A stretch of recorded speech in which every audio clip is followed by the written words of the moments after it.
বিয়ের বয়স সবেমাত্র 3 দিন। ঘরে বসে ফেসবুকিং করছি। আচমকা শাশুড়ি মা ঘরে ঢুকে আমাকে উদ্দেশ্য করে বলেন, মনে করো আমি আর তুমি শপিংয়ে গেছি। এমন সময় দোকানি তোমাকে বলল, আপা উনি আপনার কি লাগেন? তখন তুমি কি বলবা? ওনার প্রশ্নের ধরন দেখে আমি পুরাই ভ্যাবাচাকা খেয়ে গেলাম। এরকম একটা সহজ প্রশ্নের কি উত্তর দেব ঠিক বুঝে উঠতে পারছিলাম না।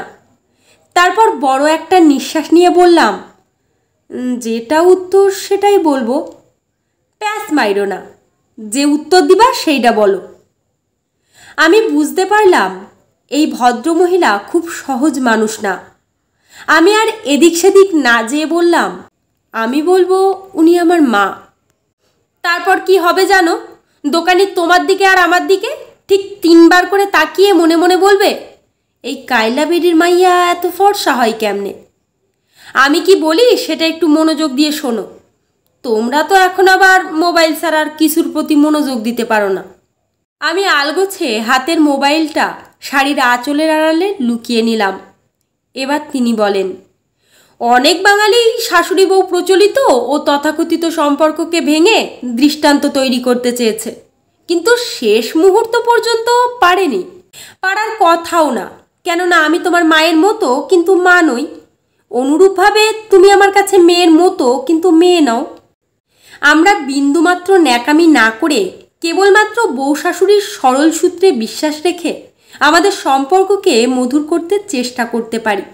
বাকিটা সৃষ্টিকর্তার ইচ্ছা। কাজেই তুমি দোকানিকে বলবে, উনি আমার শাশুড়ি মা কিংবা মাদার ইন ল। বুঝতে পারছো আমি কি বলেছি? জি মা। তুমি পড়াশোনা জানা মেয়ে, যতদিন আমার শক্তি সামর্থ্য আছে ততদিন চাকরি করতে পারো। তবে অফিস থেকে এসে কিন্তু বলতে পারবে না, মা আমি খুব টায়ার্ড, খাবার রেডি করে আমাকে ডাক দিয়েন। তাহলে কিন্তু জামাই বউ দুজনেরে বাসায় ঢুকতে দেব না, কারণ বাসাটা এখনো আমার নামে। এরপর সে আমার দিকে তাকিয়ে বলেন, হাসতাছো কেন?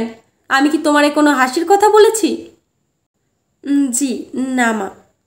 এবার লক্ষ্মী মেয়ের মতো আঁচলের আড়াল থেকে ফোনটা বের করে দুজনের একটা সেলফি তুলে ফেসবুকে পোস্ট দাও তো, আর নিচে লিখে দাও, with my sweet mother in law. লেখা সংগৃহীত, পাঠে ঝুমা ঘোষ বিশ্বাস।